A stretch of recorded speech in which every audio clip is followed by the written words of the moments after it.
आपने कभी तो अपने पेरेंट्स को ये कहते हुए जरूर सुना होगा कि चाहे हमें अपनी सेविंग्स ही क्यों ना खत्म करनी पड़े, लेकिन अपने बच्चों को अच्छे स्कूल और कॉलेज में ही पढ़ाएंगे।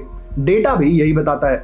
इंडिया के लगभग 71% पेरेंट्स अपने बच्चों की पढ़ाई के लिए बहुत पैसे खर्च करने के लिए तैयार रहते हैं, भले ही इसके चक्कर में उन्हें डेट में ही क्यों ना आना पड़ जाए। पर अगर ऐसा चलता रहा तो हमारे देश के लिए अच्छा नहीं होगा, क्योंकि इंडिया में पिछले कुछ सालों से एजुकेशन कॉस्ट काफी ज्यादा बढ़ता जा रहा है और इसी का नतीजा है कि इंडिया का आउटस्टैंडिंग एजुकेशन लोन 17% से बढ़कर आज 1.31 लाख करोड़ रुपीस तक पहुंच गया है। ऐसे में ये जानना जरूरी है कि आखिर इंडियन पेरेंट्स एजुकेशन के लिए इतना ज्यादा लोन क्यों लेते हैं। इस एआई के जमाने में जहां जॉब क्रिएशन स्लो हो गया है, तब भी एजुकेशन में इतना इन्वेस्ट, और ऐसी क्या वजह है जो आरओआई की सिक्योरिटी जाने बिना पेरेंट्स अपनी पूरी सेविंग्स बच्चों की एजुकेशन पर लगाने को तैयार हो जाते हैं। आज के इस वीडियो में हम इसके 6 रीजंस जानेंगे और अच्छे से समझेंगे। चलिए शुरू करते हैं।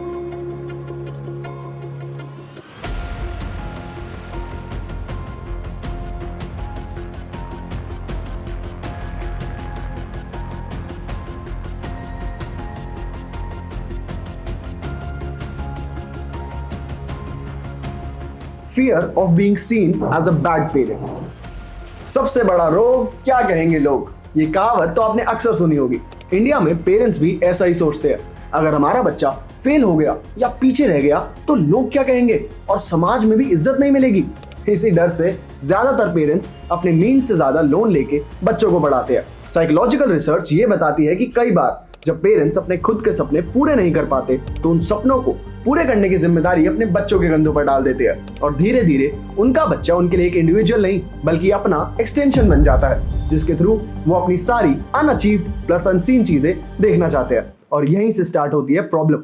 पेरेंट्स रिजल्ट देखकर रुकने के बजाय private coaching, tuitions, private colleges पर ज्यादा पैसा लगाते हैं, क्योंकि रुकना मतलब एक्सेप्ट करना जो एक्सपेक्टेड था वो नहीं मिल रहा, और ये एक्सेप्ट करना उनके लिए इमोशनली इम्पॉसिबल होता है। रिसर्च ये भी दिखाती है कि एजुकेशन पर खर्च को लेकर पेरेंट्स में गिल्ट और डिप्रेशन का रिस्क काफी ज्यादा होता है। स्ट्रेस आता है, फिर गिल्ट होता है कि शायद और ट्राई करना चाहिए था, और यही गिल्ट पेरेंट्स को और ज्यादा स्पेंड करने पे मजबूर करता है।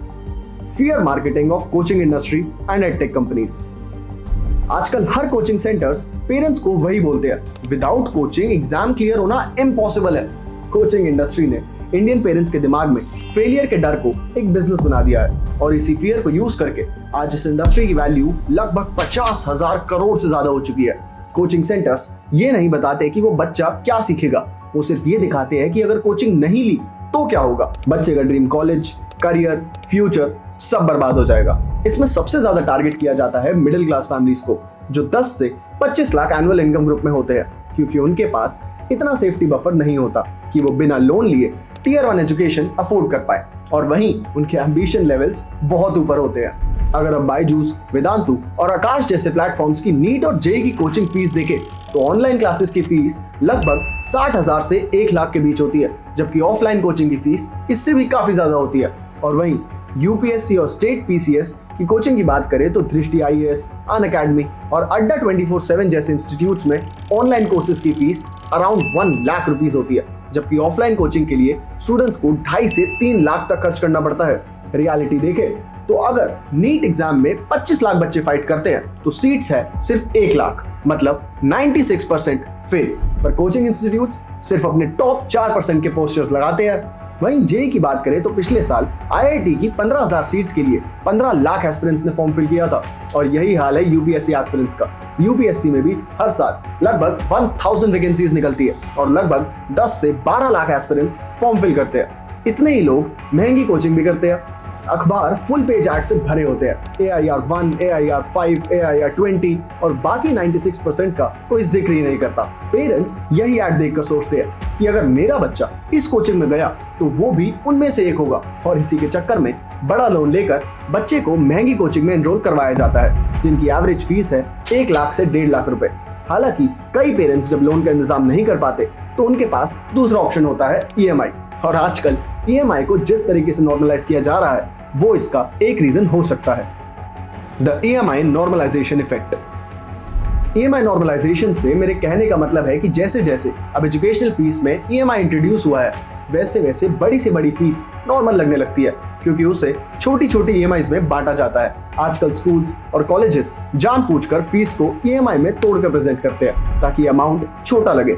जब स्कूल बोलता है कि 4 लाख फीस नहीं है, सिर्फ 33,000 है पर मंथ, तो पेरेंट ये नहीं पूछते कि टोटल हम अफोर्ड कर सकते हैं या नहीं, बल्कि सवाल सिर्फ ये रह जाता है कि इस महीने 33,000 रुपए निकल जाएगा ना। और यही से उन पर एक लॉन्ग टर्म बर्डन की शुरुआत होती है, क्योंकि इंडिया में कई लोगों की महीने भर की सैलरी ही 35 से 50,000 होती है। ऐसे में वो स्कूल फीस देंगे या फिर घर चलाएंगे।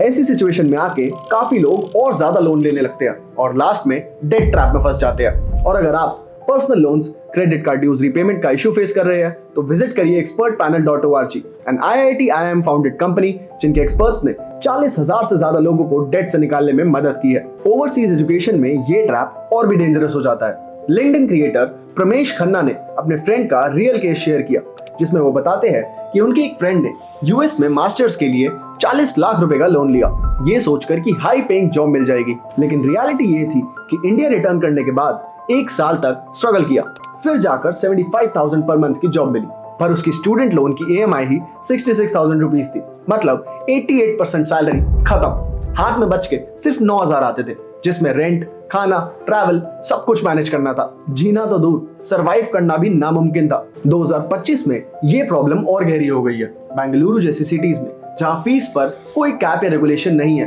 प्राइवेट स्कूल्स सिर्फ फीस ही नहीं बढ़ा रहे, बल्कि वो प्राइवेट फाइनेंसर्स के साथ टाई अप करके ईएमआई स्कीम्स भी ऑफर कर रहे हैं। लेकिन इसके बावजूद सिर्फ सोशल प्रेशर और सोशल स्टिग्मा के चलते लोग इस डेट बर्डन को सहने के लिए तैयार हो जाते हैं। The social stigma of educational failure. India में एजुकेशनल फेलियर पर एक अजीब सा प्यूनिटिव साइलेंस बना हुआ है। अगर कोई बच्चा एंट्रेंस एग्जाम में फेल हो जाए, कॉलेज ड्रॉप कर दे, डिग्री में स्ट्रगल करे या ग्रेजुएशन के बाद अनएम्प्लॉयड रह जाए, तो इन बातों पर घर में खुलकर बात ही नहीं होती। जब कोई बच्चा इंजीनियरिंग एंट्रेंस एग्जाम क्लियर नहीं कर पाता तो पेरेंट्स पाथ रीअसेस करने के बजाय 1 और साल ट्राई करने का प्रेशर बनाते हैं और फिर से 1 से 2 लाख रुपए कोचिंग में डाल देते हैं। ऑल्टरनेट क्लियर पाथ्स एक्सप्लोर करने का टैबू बन जाता है, क्योंकि रुकना या डायरेक्शन बदलने का मतलब है एक्सेप्ट करना कि पहले का डिसीजन गलत था, एंड सोशली ये मानना बहुत ज्यादा मुश्किल होता है। ऊपर से इंस्टाग्राम और यूट्यूब ने कंपैरिजन कल्चर को और एग्रेसिव बना दिया है, जिसके चलते अगर कोई सेम एज का बच्चा कोई एग्जाम क्रैक कर लेता है तो स्टूडेंट के अलावा खुद पेरेंट्स पर भी प्रेशर बनता है। पेरेंट्स इसके चक्कर में जितना चाहे खर्च करने को तैयार हो जाते हैं। इसके अलावा इन दिनों इंटेंसिव पेरेंटिंग नॉर्मल बन चुकी है। आज पेरेंट्स को लगता है कि बच्चे के लिए सिर्फ पढ़ाई ही काफी नहीं है, sports academy, coding classes, dance lessons, olympiad coaching सब कुछ जरूरी है। सोशल मीडिया इन्फ्लुएंसर्स एक ऐसा बेंचमार्क सेट कर देते हैं जहां एवरेज पेरेंट को लगता है कि मेरा बच्चा पीछे ना रह जाए, जिसके चलते एंजाइटी और गिल्ट होता है। लेकिन इस सब के चक्कर में ही पेरेंट्स को इन चीजों को अफोर्ड करने के लिए लोन्स, डेट और ईएमआई का सहारा लेना पड़ता है। इस चीज को और अच्छे से समझने के लिए हमें समझना होगा एक संक कॉस्ट फैलेसी के बारे में। सिंपल वर्ड्स में संक कॉस्ट फैलेसी का मतलब होता है हमने अब इतना सारा पैसा लगा दिया है, अब पीछे कैसे हट जाएं। जब एक पेरेंट अपने बच्चे की पढ़ाई के लिए 15 से 25 लाख का लोन ले चुके होते हैं और 2-3 साल में 3 से 4 लाख ईएमआई में भी दे चुके होते हैं, तब रुकना इमोशनली अनबियरेबल हो जाता है। दिमाग ये एक्सेप्ट नहीं कर पाता कि शायद ये बात गलत था। अंदर से एक लॉजिक बन जाता है कि अगर अब रुक गए तो जो पैसे दिए थे वो वेस्ट हो जाएंगे, इससे बेटर है कंटिन्यू करें, शायद आगे जाकर सब ठीक हो जाए। और इसी सोच के चक्कर में पेरेंट्स पुअर रिजल्ट्स के बावजूद और ज्यादा पैसा लगाते जाते हैं। एक और नई कोचिंग, एक और डिग्री, एक और अटेम्प्ट। डिसीजन डेटा या आउटकम्स पर नहीं बल्कि पास्ट स्पेंडिंग को जस्टिफाई करने की मजबूरी पर बेस्ड हो जाता है, और यहीं से एक डेंजरस साइकिल बनती है। Lower income families education debt के लिए ज्यादा वल्नरेबल होती है और वही फैमिलीज संक कॉस्ट साइकोलॉजी के ट्रैप में भी पड़ती है, जिससे डेट बढ़ता जाता है, स्ट्रेस बढ़ता जाता है और इससे निकलने का रास्ता और मुश्किल हो जाता है।